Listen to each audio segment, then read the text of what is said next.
Okay, so good afternoon, lovely people. Let us begin our presentation in a little bit different way. Okay, so here I present to you two pictures that my friend sent to me from Vietnam 1 month ago. So this is around her house. So basically they have a flood, and the region that she lives in is a mountainous area, 1,000 meters above the sea level, but still have flood. And this is her father sitting on the rooftop and doing fishing. And they travel by boat. So now what we're gonna say, like for each family, we better have a boat to put it on the rooftop just in case a flood comes. Who knows? But actually the story is not that funny, because if you can see tears from these women, seeing everything collapse, and this man, he used to have a family of 4, but after one night, only him survived. So climate change, clearly, but on the other side of the world, we still have capitalism with the idea of growth imperative. And we're going to present to you our topic of labor, appropriation, and the limits of growth imperative. I'm Thuy with Jian and Marceau. And about the table of our content, we just finished with the introduction, and now we're going to go gradually through labor under the capitalist social metabolic regime, growth as an appropriation process, limits of the growth imperative, and finally some future social metabolic regime. So let's get started. Okay, thank you. So first, maybe I'm just going to ask this question: that how labor enters in this social metabolic regime, and for just think this is like a Sebastián Salgado picture, and it's very nice to see how labor also comes into all this picture, and that's like little objective. So first of all, maybe just I'm going to get a little theoretical, but hold on, so we are going to just ask, how does the material govern the social? And I think social metabolism shows how energy and material flows shape social organization, and they do a great job because using these both terms, technomass and exosomatic organs, and with these two concepts they link mass technological artifacts to material and energy flows, and in this way stock are related to flows. Second, as Eric also mentioned, material stocks command flows. So this matter, energy, and labor, they are commanded, not only a link, and also they are embedded in a property institution. And also I want to highlight this abstraction of flows and energy. So under capitalism, energy and flows become abstract, quantified, socially regulated, and this enables this growth imperative. We could see energy. We could think energy as a capacity to do work, and this capacity is just pushed to the limits.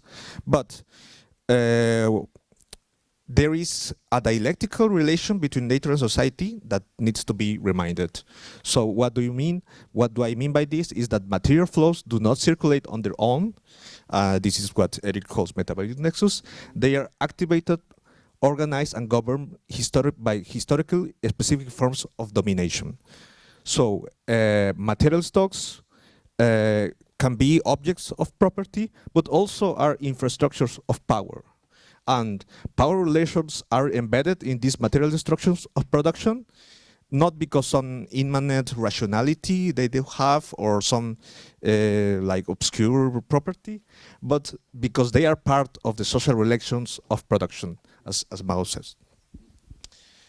So then I just going to ask the second question: how labor enters in this metabolic domination? And we need to remind that labor is a manifestation of a force of nature. Therefore, any subsumption of labor is also immediately a subsumption of nature. And this becomes an obstacle to this capital accumulation, or like in the literature is called accumulation imperative. So labor is not as just like any other element. It has limits, biophysical limits, and also Marx just mentions this in the chapter of the working hours. So we come to this last point that exploitation is structurally embedded in this socio-metabolic regime, and that extraction of surplus value from labor is inseparable from this appropriation of nature, as Eric calls geological surplus. So we could say that every fossil fuel industrial society was only possible because of this appropriation of labor, resources, and surplus value, and also sometimes mentioned like primitive accumulation. So we need to think, I think, to just put labor in this framework and merge these concepts. For one side, geological surplus, then surplus value, and this metabolic regime that is dominating and is embedded in this framework. So right now, just going to follow some empirical examples to just see these relations. Okay, so let's take a little bit of look at. It's not moving. Sorry. It doesn't work. Okay. Capitalism and triple exploitation over women. So on the paper of Pattenden published in last year, you can see here the triangle of 3 forms of exploitation of capitalism over women. So we all know about wage labor and reproductive labor, but there's another category, I think it's a little bit new, not really new, but petty commodity production. So what does it mean? Basically, imagine you are a worker, you go to a factory, and what you get paid is not enough for you to fulfill your life. So you started to exploit yourself to save some money from paying basic needs, and the most common form is agriculture. So let's say you grow some vegetable in your garden and you raise some chicken, and you can see here the logic how capitalism paying you less than the value you created indirectly exploit your surplus working time. And most of the time these work are done by women. So here I have 3 pictures from the Vietnamese women working in factories, let's say textile or digital component manufacturing. They work from 8 a.m. to 5 p.m., sometimes to 7 p.m. And you come back home, they cook, they clean, to take care of the children. And the next morning, they wake up at 5 a.m. to do vegetable. So for me, they are Wonder Woman, but apparently I don't want to be like them. Yes. Oh my God. So now we're going to move to the part of growth as an appropriation process. So apparently we have an uneven distribution between classes. In this graph, you can see how wealth distribution is unevenly, how like top 1% capture 38% of global wealth growth, and also about this curve in carbon emission, how the top 1% is responsible for 21% of emission growth. And another uneven distribution is between income groups. So this is what we call the international Lorenz curves. So you can see here this line, 45 degree, is the equality line. So the more you close to it, the more you have equality. But you can see here how the curves are far from the equal line. So for example, if you look at this blue one, which is package holidays, you can see like how 20% of the population actually capture from this point up like 90% of energy use. So yeah. Okay, hello, thank you, Thuy. So we also have an even distribution between the core and the periphery.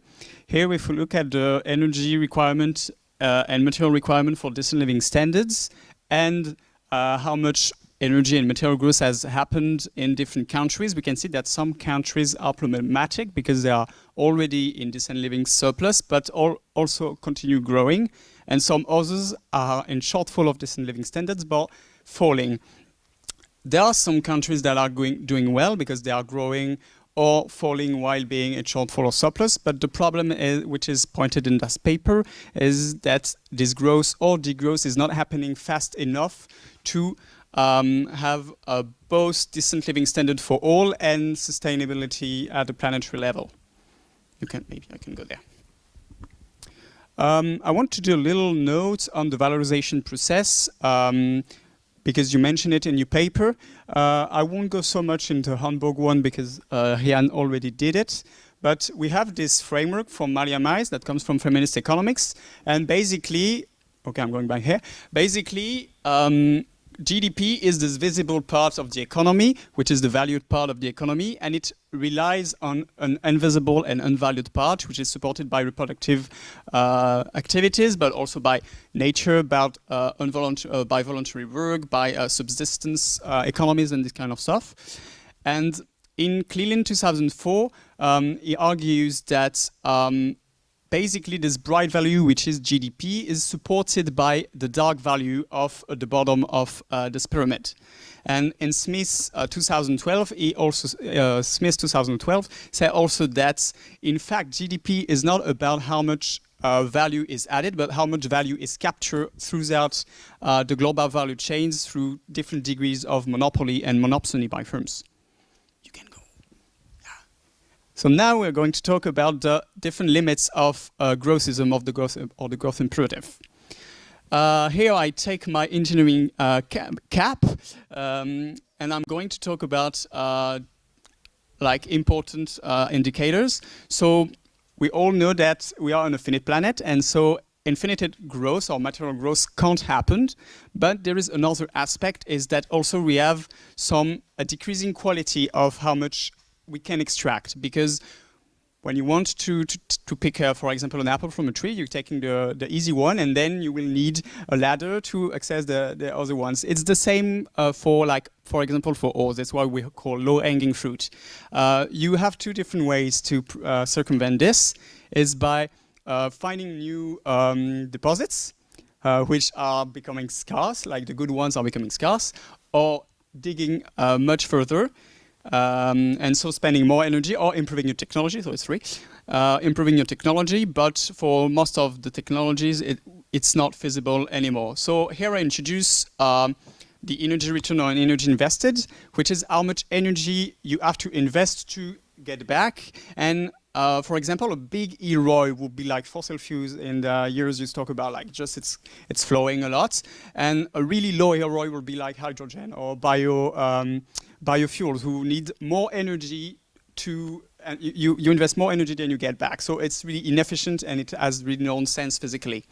The fact is that if we want to shift to renewables, is that ROI is lower for your renewables, even if we can improve it a bit with technology efficiency. So this is something you already mentioned, but we also have all these thermodynamic laws, and specifically the fact that the capitalist value is reversible. You can exchange a commodity for like money, and then money for commodity, but there is no, and usually you get more money for the same commodity, which increase and in the sense how much you can extract. But in reality, in the thermodynamics, you lose at each step some material, some energy, which makes a huge contrast here. And here it's basically, copper ores graded, and are just like empirically degrading. But okay, green growth advocates will say we have technologies to circumvent the resource problems and the emissions problems, so extraction and dissemination. But lots of authors have shown that a permanent global, just, absolute and fast enough decoupling of both resources and environmental impacts in a global, in a context of growth is highly unlikely. And also we have, so here, for example, it's the fact of specific recycling. Recycling is really hard because of the laws of thermodynamics. And we can see here that there is a lot of metals that are not recycled at all because of miniaturization, because there is a lot of, so in your economy, in your circular economy, you have always some loss in heat or in dissemination of materials, which remains, you can't sustain growth even with recycling, it's impossible. And also there is the factor that the proposal of negative emissions technology or geoengineering, which are supposed to mitigate climate change, but we are also really unreliable. And I'm not going to talk about tainterment here, but we can also talk about it. So you mentioned the fact that the economy is going to be virtual, so it's going to be okay for material. But here, if you have a look at what is the actual internet physicality, you can see that it's quite real and colonial as well, specifically for the digital economy that is going to come. So I'm not going to expand because we had a seminar yesterday about this, but you can see that growth is mainly not going to happen there. And we can also go to space, but also if we do some calculations, you can show that it's quite messed up. Okay, so how about social limits? So here I present to you the Esterlin paradox. So you can see here on the y-axis we have happiness, and on the horizontal one we have GDP per capita. So basically if you have more money, you tend to be happier. And the logic here is that you are richer than the average income of people around you that make you feel better. But at some point, when the whole country become richer, you don't have that many poorer people to compare yourself to, and you feel like less happy. So that is where well-being has a ceiling that GDP growth cannot surpass. And it actually explains why capitalism drive for infinite growth face social limits. Also, other academic debate about social limits of post-growth or degrowth is about well-being. So the basic logic is that growth is uneconomic if its cost offsets its well-being benefit. And apparently you know this graph. They actually have a very cool combination of 11 social thresholds here, and you see that ideally we want to be in the top left when we achieve many social thresholds and we don't burn much. But basically up there we have many European countries, so basically you burn a lot and you're pretty happy. But many Latin American are here. But I don't know why Vietnam is here. I'm not going to explain to it. But actually, we have an updated paper, let's say. So before going deeper, please take a look at this bottom of the page. So this paper is published in 2018 using data from 2011, and the new version is published this year, and they use data of 2015, 10 years ago, but still. So you can see here more or less European countries are still there, and Latin America is there, Vietnam actually here. So we are becoming worse. And you can take a look at Sri Lanka dot if you want to. So in this sense, theoretically, people from the global north, I don't want to overgeneralize everyone, okay? But you know what I mean. Theoretically, you are rich, not that happy. So that's where grow imperative focus faces social limits. But in reality, does it mean that you don't want to grow anymore? Talking from the perspective from people from global south, of course we are worse, but we still want to grow more. So apparently we are willing to sacrifice or to put less weight on our well-being to prioritize our growth. So in this sense, it seems to me that well-being doesn't look like a good or realistic indicator for social limits, and it actually explains where and why the infinitive growth of capitalism still exists. So let's leave it there. We're gonna move to the next part, apparently because of trade, we burn more. Let's talk about the future social metabolic regime. So our first argument is about renewable energy. So we don't criticize renewable energy itself, but we are criticizing capitalism in using renewable energy as a new, better disguised metabolic regime that allow capitalism to keep growing. So as the author explained in the book, we understand that we cannot avoid overlapping metabolic regimes, meaning that to produce solar panel, you still need to extract, and you still based on that whole machinery system to produce it, and then the energy that you produce will flow back to feed the techno-mass, and it leads to reproducing extractivism in global south, etc.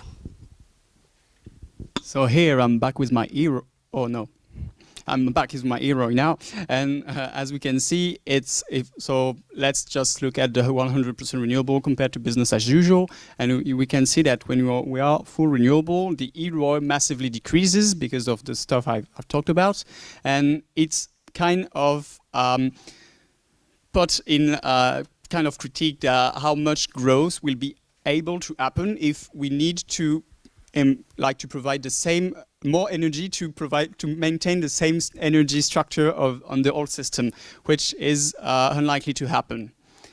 So that's why, and you're mentioning it in your paper, is that there is a need for global planetary degrowth in material and energy consumption. I would just go on the point of the critiques of degrowth right now by, for example, Oak 2024, who talks about the fact that degrowthers are kind of messy on institutions and finance, but also, and mostly from the global south, that they are really bad at integrating global justice and global south movements into this. And that's why, for example, we have this paper who described the fact that if we take the scenario of a degrowth in the north without global structural change, it could lead to massive macroeconomic instabilities in the south for trade balance aspect, but I'm sure there is a lot of people interested in this here. So that's why there is also an emerging part of degrowthers and post-developmentalists that are calling for a delinking degrowth, which will mainly be a degrowth in the north, or mainly in the north, and post-development or post-extractivism in the south. So inspired by, for example, Samir Amin. But let's put us in the scenario that there is like a real option for the growth. So in this way, we could just classify it and just maybe just to finalize, just raise these two types of the growth. First, there is a non-reformist reform that we could just say like there could be improvements that can eventually change the social system in the long term. And we could just create opportunities during crisis. For example, in the US, when during the pandemic, there was an idea of nationalizing fuel industries and their oil, gas, and coal reserves, and these all gained like a huge traction and to address just climate change. And just maybe just a more radical is like a planned degrowth, and this like as respond to the question, how the planification could be a solution for this metabolism shift.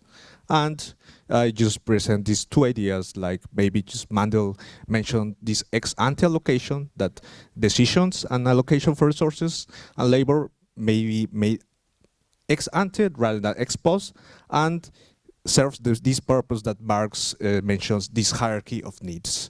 And the most interesting idea, I think, is for Barand, that in a planned economic surplus, there might be intentionally reduced socialist planning in order to ensure this conservation of human and nature resources. So there must be this economic planned surplus that could be just also a goal.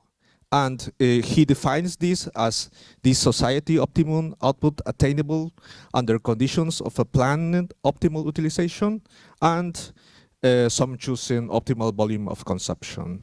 And this, just to finalize, this interpretation of optimal must not be attached to bourgeois economics. So we could just let you with these questions. First, which measurement and indicator best reflects the social limits of capitalism imperative for infinite growth? Second, growth is not a panacea anymore and seems to face many limits, geological, technological, socio-political, that threaten the growth-based accumulation regime. So how capitalism will reconfigure itself to avoid its downfall, and how to strategically encourage its disintegration. And last, given the inevitable metabolic shift and the limits of the current metabolic regime, should we prioritize scaling up institutional reforms that incrementally democratize existing market mechanisms, or should we redesign institutions through coordinated national level planning? Thank you. Great. Very, very good presentation. So I have to answer these three big questions now. Yeah, you guys want to relax a bit? Yeah, I'll do this very quickly, very quickly. Do it very quickly because the one and three for me are normative questions, not analytical.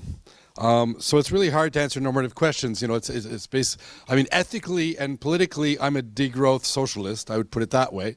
That's where I stand. But then, you know, I don't want to impose those ethics and those normative principles on a classroom. So that's my thing.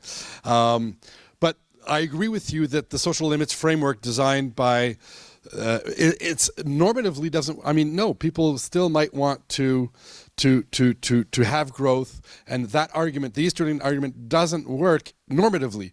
But analytically, it's a really interesting tool to see how we keep on playing on these distinctions, and what we eventually you might want, if you're interested in this, there's a great body of literature around defensive consumption, where it's kind of taking the Easterlin paradox principle, and turning it on its head, saying in a situation where inequalities are growing and where people are living through declassification, déclassé, going from upper middle class and eroding their income or eroding their class position, they will engage in forms of defensive consumption to try to keep up a position. So that's where the breakdown between growth and capitalist well-being, in terms of I can consume stuff, becomes interesting in its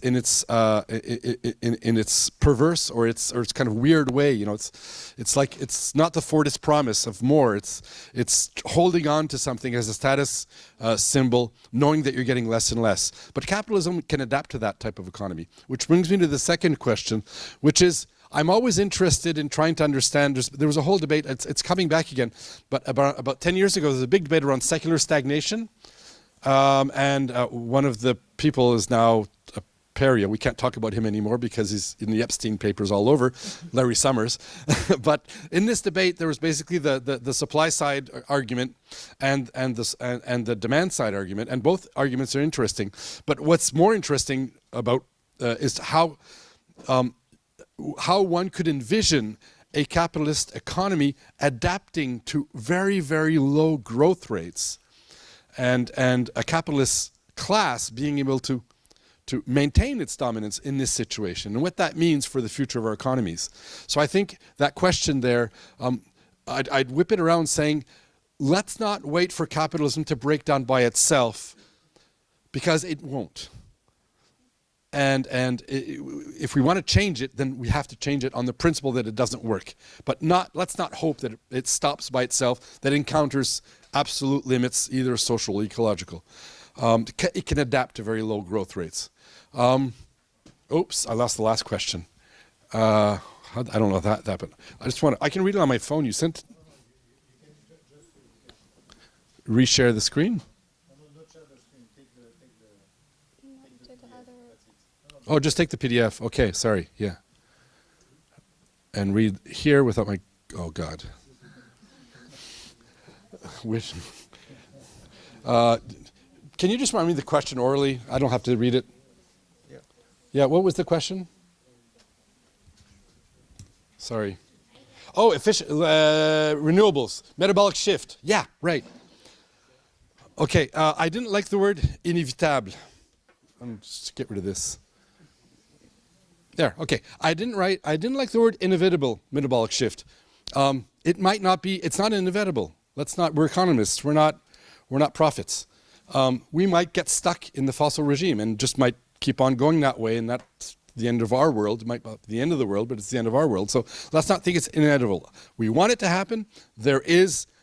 Right now we're in a logic of energy addition, not energy transition, right? You know that argument's been made, it's been documented by a bunch of people. We're adding joules that are clean on top of joules that are dirty, and we're building clean joules with dirty joules. And we are not able for the moment to build clean joules with clean joules. We haven't been able to do that yet. We might get there, but so it's not inevitable. I think that's the first thing we should say. Now, how should we act in that context? I really like the idea that you brought of planning. I think that we have to, for me, I believe a lot in democratic planning as something that can help us confront locally and maybe globally, but locally, mitigation and adaptation. And I'm using it a lot in my engagement in Quebec on the adaptation issues. Communities are confronted with the floods. We are too, with power outages, with extreme climate events. And the answer to that can be top-down decisions, or it can be communities in trying to more and more become resilient economically, socially, and biophysically. But this is deep change, and deep change scares people. And I think the only way to avoid that fright is through engagement. And the best way to engage people is to have them participate in the discussion. So that's the whole argument for democratic planning, is the more radical the social change you want, the more deeply you have to engage people through democratic processes. The problem is we don't have the institutions today to do that. We don't have the culture to do that.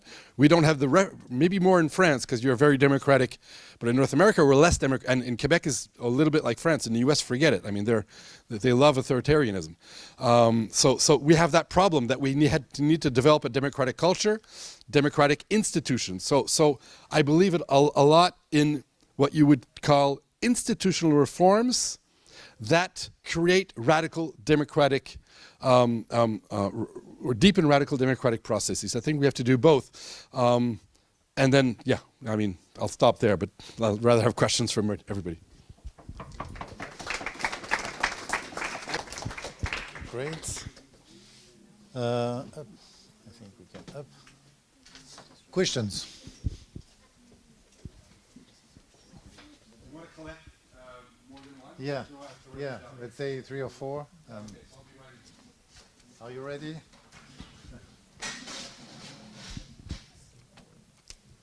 Do I make it now? Okay. Ready when you are. Yeah. I'm here. Hi, thank you for your presentation. I'm Silvana from Colombia.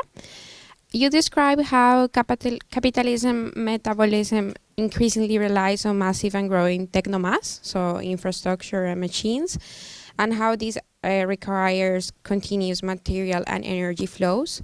So I wanted to know, in the case of Latin American countries, Chile, Bolivia, Argentina, or Colombia, that rely very heavily on raw materials, the imports of these raw materials, and actually they export most of high-tech goods.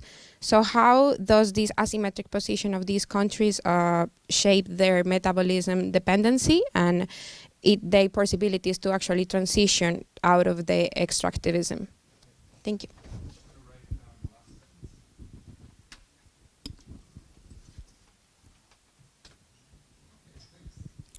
Hi, I'm Amelia. I'm from France. It kind of goes on what you just answered about you believing in institutional democracy. Since you kind of touched on the fact that it's still rooted in capitalism, even as democratic as it is, do you think it's fundamental for us to kind of shift away from a capitalist society? Like, if we really need to transform, or if it's still possible to reap like sustainability through benefit through democracy? Hi, I'm from Sri Lanka. I'm Shani. You spoke about waste to energy plants, so hit a little bit close to home. In terms of Sri Lanka, we had these dump yards, mountains, Mitharamula crash where it killed about 32 people. Same in Ethiopia, 120. China, I think another 70 odd. These are all dump yards, mountains. And the concept that they're trying to bring in Sri Lanka is the waste to energy plants. And you said that for the next 30 years or whatever, we had to keep on producing waste to support it. But what happens to all the waste that was actually produced for the past 200 years, and that you need a solution? Also in terms of, how do I say, that we have importation of waste, like from UK, between 2017 to 2019, we had 263 containers of waste that was imported to Sri Lanka, and it was supposed to be old mattresses and etc., but it actually had body parts, hospital waste, etc.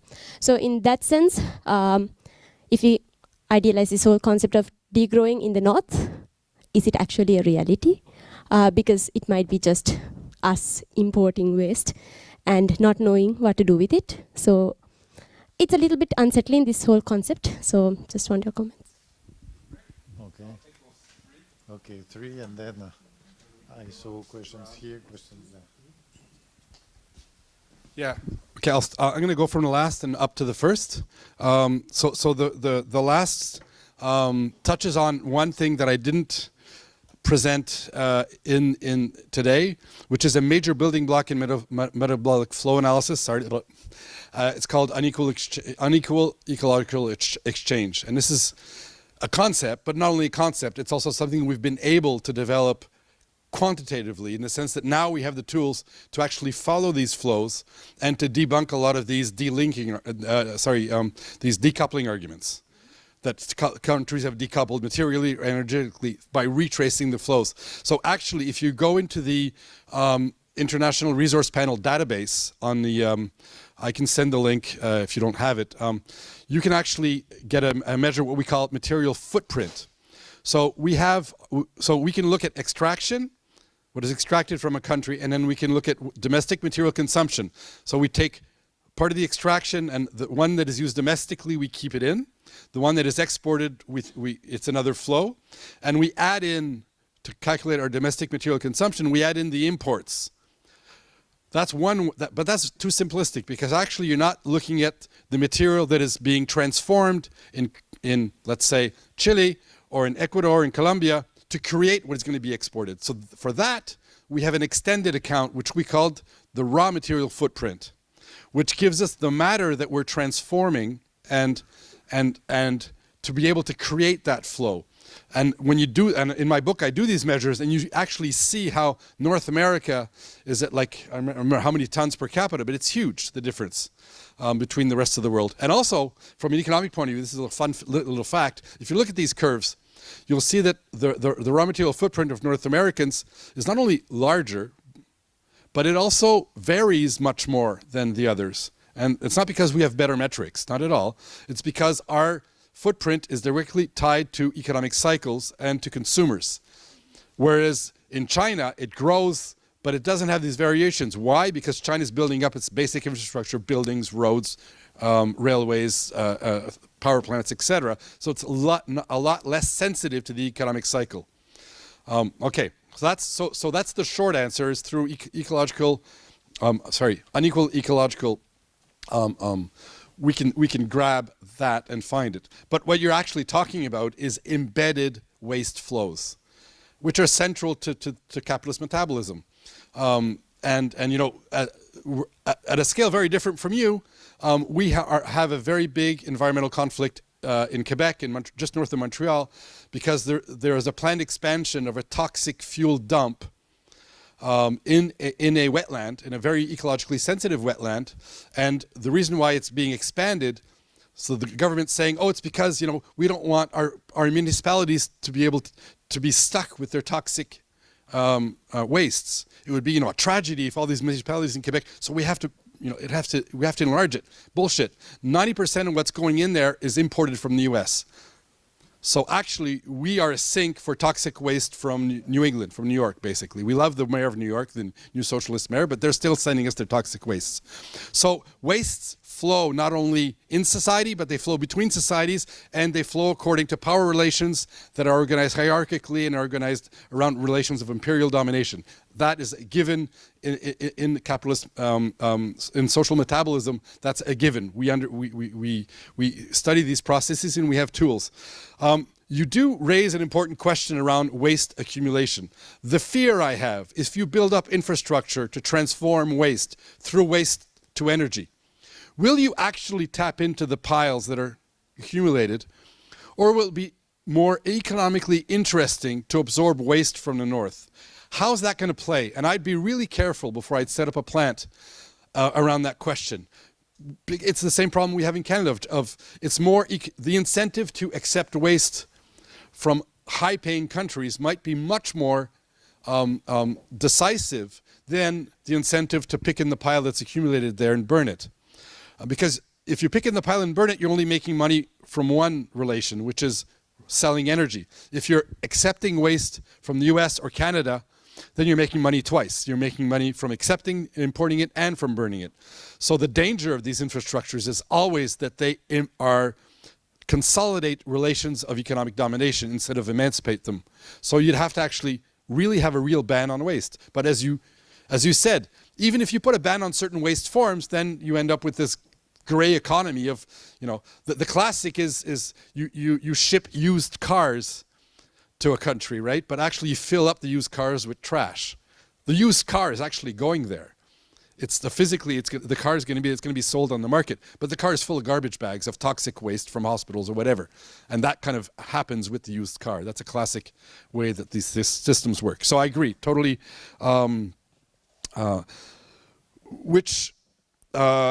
Which finally, no, that's going to be to the first question. I'll bring that in. Okay, on capitalist society, is capitalist society compatible at all with the radically democratized transformation towards sustainability, call it that way, which I would call degrowth in the north, post-development in the south? No. Basically, no. That's the short answer for me. And for one reason, and it's not the reason we usually debate.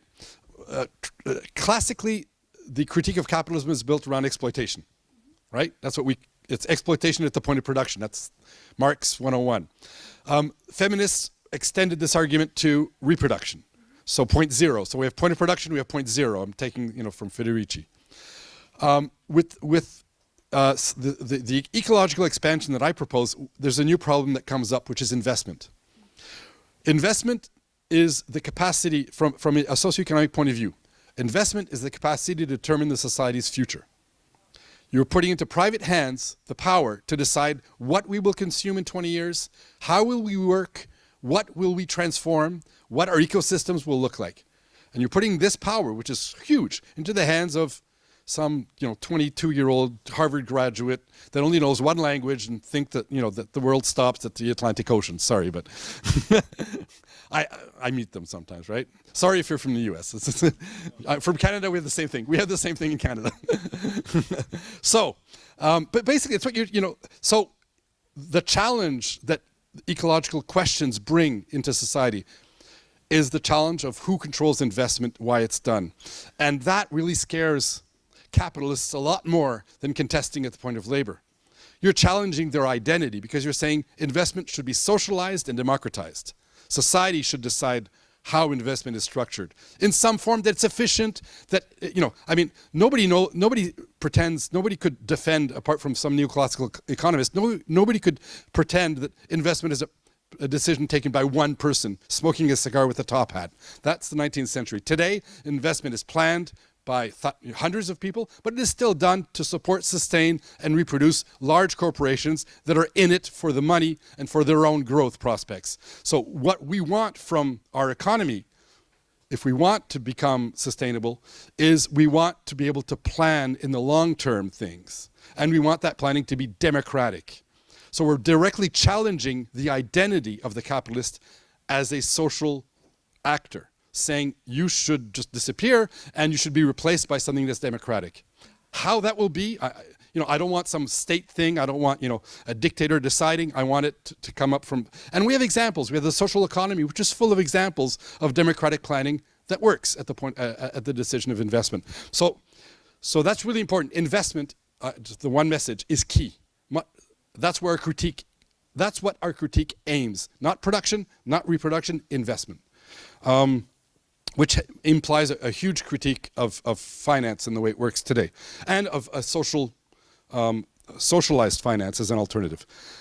The first question, the rising technomass, implying that certain countries must become extractivist. Canada is also an extractivist country. We're a rich extractivist country, so we're at the core of the imperial system. We're not at the periphery. But what we call the export constraint, the fact that you're unable to absorb in your economy what you extract, and also that you have to export because you're caught in this debt trap where you need hard currencies, right? But the debt trap is weird because you're exporting the materials and you're getting the good currency, but this good currency you can't buy what what was produced out of the raw material that you exported. You can't buy it back with the currency you receive. It's like you're getting ripped off, but you can't. Why am I getting ripped off all the time? The money's coming in, it's never enough, and I'm exporting all this stuff. That's the trap that that Samir Amin worked on, that Emmanuel worked on, that the whole the whole structuralist school of economics in Latin America in the 60s worked on, and today that's being renewed with the extractivist critique, coming from Latin American economists that I like to read and discuss with. So how to get out? I think we have to go back to Samiramin and delinking. How do we think about delinking? What does it mean today to delink? And I think if we don't have delinking, then we'll have degrowth in the north with more continued exploitation in the south. So we really have to think hard about these questions. I think there's, I mean, it's not just about climbing up the value chain. At any rate, you never get to, because we always say you start to climb up the value chain and then they kick the ladder and you're like, and you're back down again, you start climbing up again. We've had this same problem in Canada in a different level than you guys. Very different. We're a rich country and we exploit others, but yeah.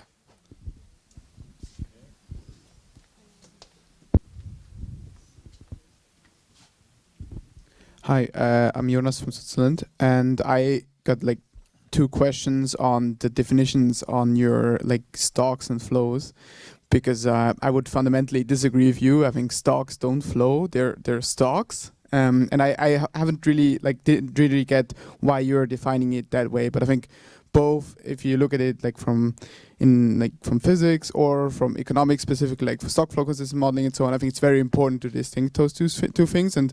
And stocks don't flow. I think that, and that leads me to the second thing that. I was wondering if you would agree with that. And I thought you also explained it in a certain sense, is that you said flows limit stock formation, and I would say it's actually existing stocks that limit stock formation, obviously then through flows. But and I think for example what you then showed, that we actually don't have scarcity right now in oil and fossil fuels in general, exactly shows this, right? Like the existing oil production is not limited by the amount of oil we have in the reserves, I mean, for right now, but it is on the existing productive capacity, right? And I think if everything it's like that. I don't know, but I think it's important. And what follows out of it, like for example, the graphic that you showed, that how it shifted, and now it's a lot of flows, and so like a lot of flows are going towards buildings, and I think those are flows in that example too, right? They're not stocks, but they're building up the stock, and those are again flows. Yeah. Hello, I'm Florian from Germany. I also got confused by your stocks and flows, but this has already been asked. So my question would be, you had your model where you started with extraction and have the production process, the consumption, and then the waste. And while you explained this, you said at one time, we don't reduce the extraction to the functional need of the production. And I was wondering how this fits into your model, because after extraction comes production, and why would you extract something if you don't want to produce something with it? Okay. Hi, I'm Luis. I'm also from Germany. Now I said everything, yeah. Finally. My question would be into the direction of, you described from the metabolism view, kind of a lock-in effect due to the existence of certain stocks that have to be addressed by certain flows or attract certain flows. And in what context does this stand to the Jevons paradoxum and the rebound effects? Because you described kind of a lock-in, and normally the big fear of green capitalism is always that we get something else and then we go so much into that direction that the growth effects and the rebound effects outweigh the ecological effects. So would you even consider the construct you built as a negation of the Jevons paradoxon, maybe? Because the Jevons, we don't even reach that paradoxon. Yeah, just on the relation. Okay, we take the fourth one, and that's it. Okay. Sorry. No, my name is Alina. I'm from Argentina. My question is related with the Colombian question, because now we're always thinking in the lithium. Okay, so this is a big way out of this new materials, but as you said, it's never we don't see the substitution which we are using more. But to see it in a different way, you talk about how we need to find these solutions in a democratic way. So for us, I think it's really difficult when you have immediate socioeconomic priorities all the time. So if you have some insight of how can we do this cultural battle in a way, because I think we all want to like change the world, but as Katie said, we also want to growth because we have like a lot of immediate social and political needs. So how can we like actually create better solutions being in a greener way, but without replicating these extractivisms? Yeah, no, it's a hard question, and it's a question that I'd like to pitch to my colleagues in South America more than, I don't want to answer at their place, but I'll still try to take them up. So start with the technical questions, and to really explain. One has to make the difference between the concept or the category we use and the substance. And that's why I say stocks flow. It's just to say that, let's not confuse. Of course, if we're modeling, we need hard boundary concepts. You don't want to start messing around with the boundaries between your stocks and flows, otherwise your model won't work. I totally agreed. What we don't want to do is to think that our categories for modeling are actually substances that really exist. And that's my issue with the definition of stocks. We have to remember, even though we call them material stocks and we count them, I mean, basically it's a question of definition. If you go into the background of the model of MIFA, and if you look at the definition is actually, it's a question of time versus no time, and the flow is basically matter through time, whereas a stock is just take a picture, and then what's not moving. So these categories are analytically distinct and closed, hermetic, totally agree. But in real life, and it's important for the way we understand our metabolism, we have to understand that even though we are a stock accumulating society, our economy is built around accumulating stocks, whereas the economy in the 19th century was much more around flowing through commodities. So, which were a much more important aspect of the throughput than the throughput today. That's what that graph shows. It's percentages. It's not absolute. In absolute terms, everything grows during the 20th century. Everything just, it's a hockey stick graph, like all the other ones we see. So everything is growing exponentially. But in relative terms, we shift from a throughput that is more a throughput that is consumed as it is extracted. Food. You don't accumulate food, otherwise it rots. Feed. Same thing. You keep grains for a year and a half after that. So these things are made to flow through the system because they're put to work. They're transformed into muscle power. And then you have the fossil fuel energies, which also, in and of themselves, a hump of tar or a hump of coal is not interesting as a building block or as anything, but it's good because it's got work in it. So we go from a society where most of what we extract is transformed into work to a society where we keep on, in quantitative terms, we're extracting even more stuff to get work out of it, but in relative terms, we're also extracting a lot of inert materials that we just pile up, build up, transform, and we try to keep these things together. And we put a lot of work into keeping these things together. We call them exosomatic organs. Some of these things work, like bulldozers, tractors, cars. Some of them just hold people, like this building. So that's and I wanted to make that difference between substance and category. That's the only thing. I would never think, that we have to mess up with these categories. So that's the first one. The second one is existing stocks limit existing flows. Of course, that's when I said that stocks command flows, that's part of that idea. But it's the apple problem that you brought up. It's that we have the problem that we have to dig deeper, cut further north, fish with bigger nets to keep getting access to what we want to extract. And this includes flow-through things like fish, but it includes building materials like wood, like sand. I mean, somebody here's from Vietnam. You guys export sand to China, which is crazy. Who'd think one day that we'd be having international trade in sand, right? But that happens. So that's where the relative scarcity of building grade sand in China has created a demand And now we've got boats hauling sand, which is, anyway, for me. So that's what I'm trying to talk about when I'm talking about flows limiting stocks.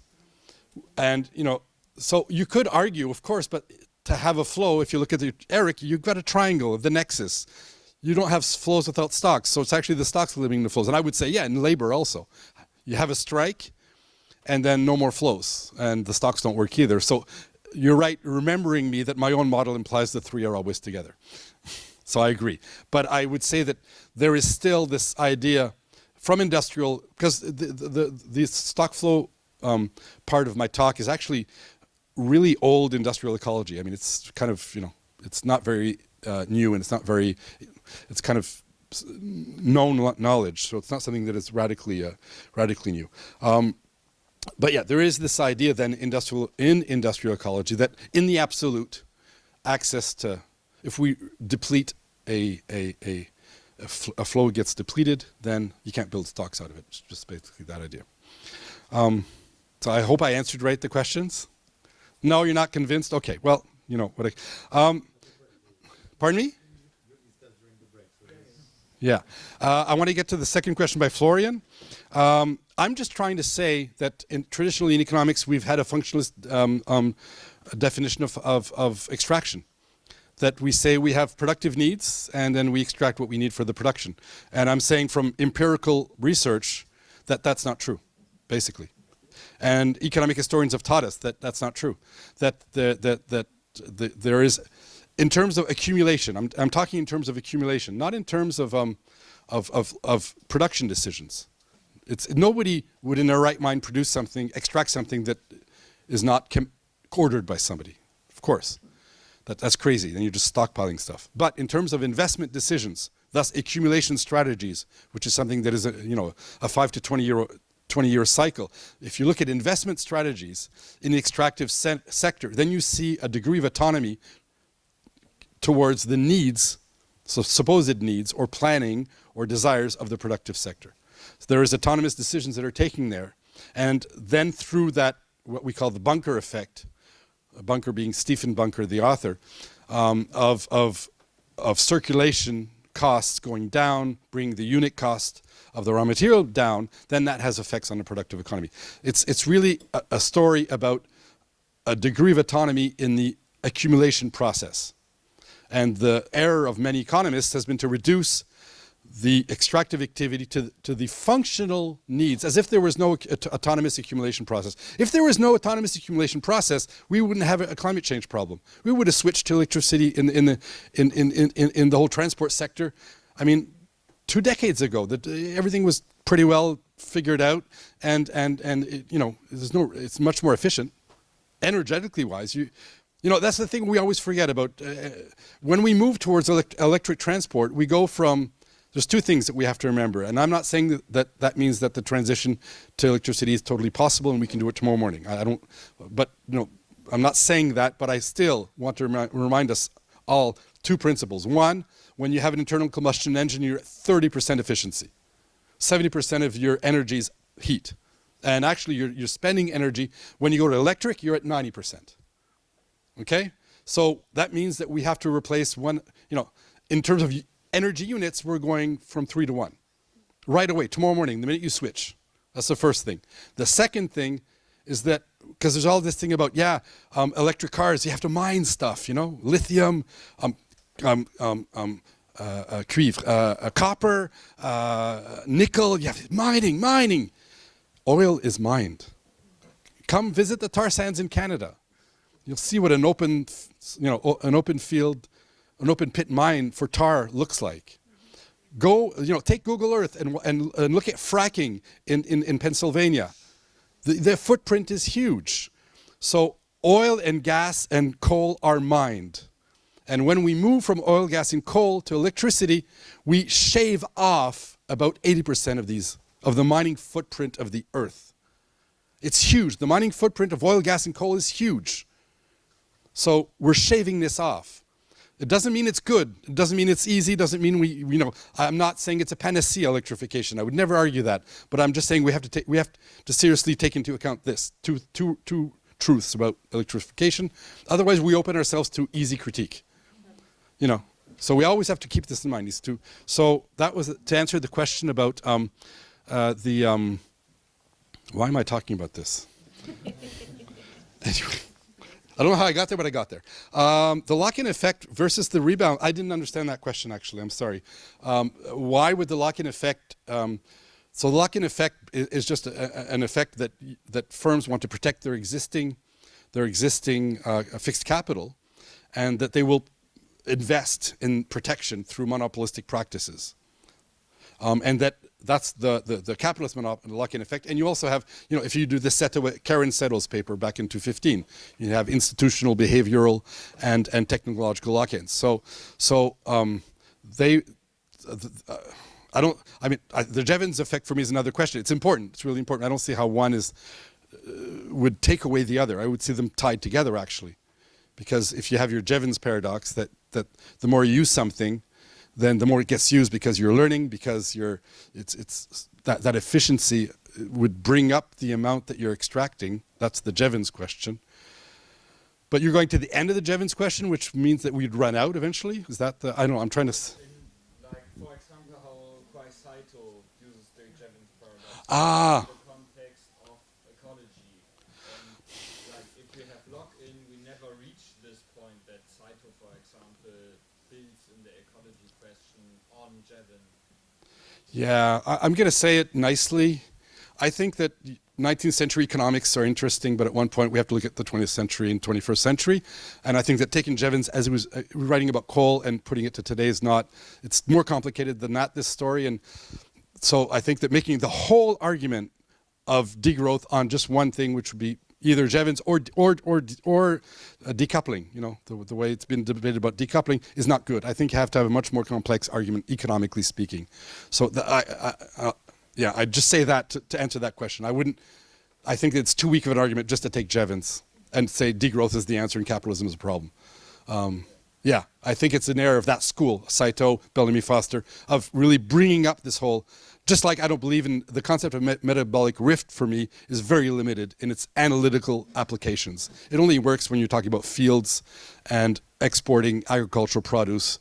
Otherwise, it's not relevant to talk about metabolic rifts as an issue. So these are, for me, interesting politically, but I think that analytically, as economists, we have to be careful because these people are not using contemporary economic concepts. They're still stuck in 1840 something, and that's a problem for me. I'm sorry, I'm being very harsh, but yeah. But the cultural battle, I don't have an answer. I mean, I don't have an answer. I was in Colombia during the COP, right? I had great discussions with intellectuals, activists, economists in Colombia. It was great. But I mean, they're going to come up with the answers, not me. I'm sorry. As somebody from the global north, I'm not going to give you the answer. I can help you guys out, but you know, we have the same problems. So for now, what we're trying to do, two things that if we did it in South America, you'd get a coup, right? So the first thing is we're climbing the value chain. So that's one way, but then we're still exporting this stuff. So that's okay, we won't get the coup there. And then the second thing we want to do eventually is import substitution. Then we get the coup. Then, I mean, and until, you know, but the only way out is if globally something happens and we weaken, you know, American imperial power. But I think the two answers are known since the 1960s. You have to climb up the value chain because then you get more technology, and once I mean, this theory in Canada is called the Staples theory, and it was written up by Innis in the 1930s, and then reactivated in the 1950s and 60s by Keynesian economists. And it's all about how you have linkages that are micro, meso, and macro to your export-led sector. And if you don't have linkages, you have an enclave. Economie d'enclave. You have an economy that is isolated, and then you have the problem that money's going out, stuff is going out, and you're keeping all the waste, right? So if you have these linkages, micro linkages, upstream, downstream, and then your meso linkages where you're able to take what's growing in that export sector and bring it to a domestic sector, that same way of producing. And then the macro is you need the rent. You have to grab the resource rent. You have to tax them as much as you can. The more, and the problem you often have is the resource rent. You don't get it, or you get it through wages. So then you're taxing the high-waged workers in your extractive sector and socializing that, which is okay, but not that good. You have to tax the profits. So basically, that's the three solutions that we know since the 60s. The macroeconomic linkages through get the rent. The mesoeconomic linkages through capital switching, technology switching, to import substitution, bringing that, and then the micro, which is the most that you can, you have to have your suppliers that are domestic and your shippers, transformers that are domestic, climbing the value chain. That's I mean, but these are, but yeah, not teaching you anything. I mean, this is two, three very short questions, very short answers. Okay. And okay, we start here, and I have these. I will try to go as short as I can. I'm Diego from Switzerland. Okay, in your presentation, I noticed that you used a lot of metaphors for the biophysical sphere as giving it kind of agency. You said like working, or I don't know, like the algae, we can do it. So it made me think really about agency, and also this biophysic system versus the social system, and which one basically commands. And you already mentioned that there's some kind of dialectic relationship. And I mean, what seems undeniable is that, well, the social sphere has an influence on the bio one, and that the bio one or the biophysical one sets limits. But I wanted to know, like, how you see it. Even how can the social system basically even decide, or like, what are the determinants of change in the social system? In a sense, is it even possible, basically, to have to transform something? If the biophysical sphere doesn't change, in that sense, can we decide to degrowth, basically, or is this an illusion by itself because it seems to be in some way determined by the biophysical one? Sorry, it's a hard one. Hello, my name is Sophie. I'm from Belgium.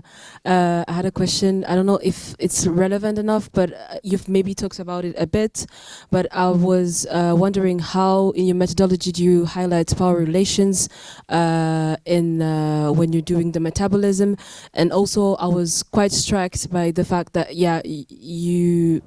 we had other metabolism class, and also you are one who does that method. I was quite struck because there is this, how do you call him? He's a political philosopher who has this he did like a triangle where he does like capital, decolonial, and then ecology. I was struck that you didn't talk about that too much, and also I was wondering, do you highlight that in your analysis, and is there like any metabolism economist who does that also? So yeah, thank you. Hello, my name is Theo from Germany. You mentioned that you come from the post-Keynesian school, so I wanted to know how your work was received within that school, and if it was enough to convince some of the old Keynesians that very much rely on their growth-focused models, and if not, what do you think are the reasons for that? Okay, you have 2 minutes. Short answers, I'll try. Some of the questions are big, but the last one is kind of easy. I think there's a new generation of post-Keynesian modeling and economists that are open to at least steady state growth approaches into degrowth or these pathways where rich countries move down and we let the global South countries grow in some economic sense towards some kind of decent living standards. You know, you guys had the great work by Millward Hopkins and by Julia, who I know, and I work with Julia Steinberger and all. So yeah, that's the kind of, I think there is a new generation. They're also doing really cool modeling, actually. There's a whole school trying to do these energetic, metabolic, and economic models that are based on post-Keynesian foundations instead of on neoclassical foundations, which most energy modeling systems are based on. So people in Spain in particular that are working on this. And you have in Germany also actually Eckhard Hein, you can discuss with him. I mean, he's open to these questions. So if you've, well, I've been in arguments with him. You could convince him. So here's my strategy to discuss degrowth with an old school Keynesian. Okay, this is how I do it. You can It's up to you guys to decide what you do with this. But I always ask them, define full employment. That's the thing you have to ask him. Define me full employment. And he'll give you this answer. Full employment is everybody who wants to work, the amount of work he wants to do, gets to do it at a wage he can live on. So from that definition, you could say, well, if everybody wants to work 15 hours in the formal economy, because the rest of the time you're in another economy, which is non-monetized, where we're getting a lot of stuff, because we're doing a lot of stuff in that economy, which is the care reproductive economy, does that work for you? Is there a reason why we should be against a 15-hour work week? And that's a good way to get them talking about degrowth, is to start with this idea around time, saying that if the definition of full employment is that, then could we move towards, and that's Keynes's argument back in 1920 something, letter to my great-grandchildren. So that's the way I do it. But I think there is, younger than Eckhart, there is a generation of post-Keynesians that are much more into formal modeling than I am, that I think are interesting. I tend to use post-Keynesian economics for the theory of the corporation and the theory of investment. I think that they really nailed it. Much more than the Marxists, which are very naive on what investment is, on what a corporation is. They're stuck in 19th century with 19th century categories about investment. There's something very good in Marxist economics, but that part is weaker. And I tend to favor the post-Keynesian approach to firms and to investment, I think, and accumulation strategies, which is basically an argument that is founded in Luxembourg, right? It's not, we should call it the post-Kelleckian. And Marc Lavoie is a friend. So, Marc Lavoie always says it's not post-Keynesian, it's post-Kelleckian economics. So we start with Kalecki and move from there. Okay, that I think, I didn't really answer what I answered. I answered with a joke, sorry. I didn't have anything substantial to say at this point. I'm getting tired. Power relations. Well, again, I want to talk about unequal ecological exchange. I mean, that school and that work that's been done really looks at these relations that are structural. The good analysis on material telecoupling that's been done by the Vienna people. The analysis, so we have an approach that is human appropriation of net primary production, HAMP.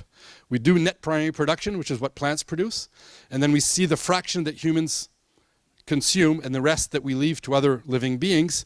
But we can also do it now, we do it EHAMP, incorporated, and when we do that, we see how the South feeds the North, and we have really good measures on this. So these neo-colonial relations, we can map them out very precisely.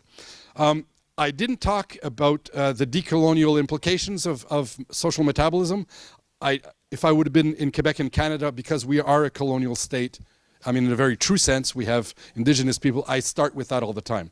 But here, we're in France. I think, but you are colonial in another way. You are neo-colonial in another way. And you have inside colonies. But I think it's just the context. I'm not in my colonial in my colony. So, but in my colonial setting. But of course, these. Pardon me. Inner colonies. I know it. I was saying it. I was saying, Eric, you're being stupid because there's inner colonies here. But.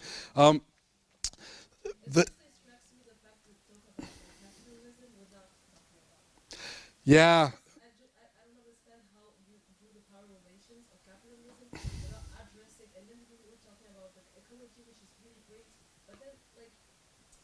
Yeah, yeah.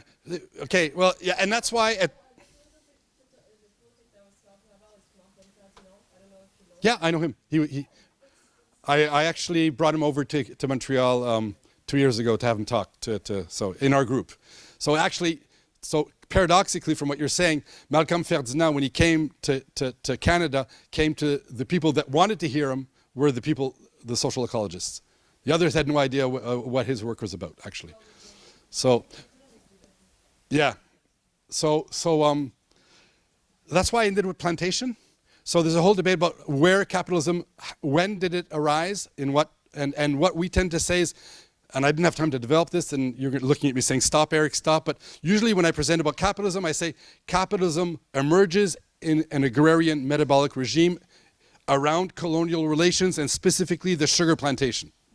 That's specifically, and that's usually what I have time to explain. And then I show how this is linked to, in Quebec or in Canada, to the forest, the way the forest is exploited, the way we push the first peoples away to get access. Anyway, this is usually the way we start, and then we show how the fossil regime succeeds, but capitalism emerges in an agrarian metabolic regime, but thrives in a fossil regime, but it can only thrive in this fossil regime because it continues to reproduce the agrarian colonial relations it was built on originally. Because the slave plantation is the only way for capital to be in a position of pure exploitation in an agrarian setting for a bunch of reasons I can't get into here. You can read Jason Moore on this. So for us, the colonial plantation is really, the slave colonial plantation in Yahtzee, and Malcolm just takes the work from the others on this, is really central, actually, to this, but I didn't. If I was in another public, I would have started with this. I'm sorry. For me, it's really important, actually. Then the last question, or the first one, was agency. Oh, God. Okay, so first thing is, I don't think that, I don't believe, I'm not a Latourian. I don't give agency to rocks and to, okay. I don't. It's not in my ontology, right? If I was Algonquin, or if I was, I would maybe think that rocks are animate things, and it would be fine. But I'm not. I'm a Western North American straight male, so I do this, Descartesian thing, where the animate stops, where the living being stops. So that. But I talked about work. So, and this is. I come from a school of maybe philosophically from critical realism. If you know this school, so that's where I tend to. So, abstract categories are abstracted from our practice. So if we can talk about nature's work, it's because work has been produced as a social institution in our societies. It's not, work doesn't exist in and of itself in the abiotic world. We don't know it exists in the abiotic world in and of itself.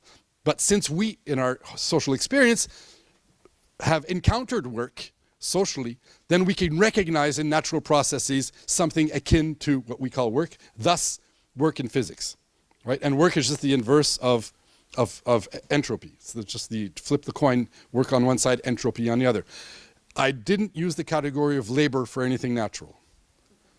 Nature works, nature does not labor.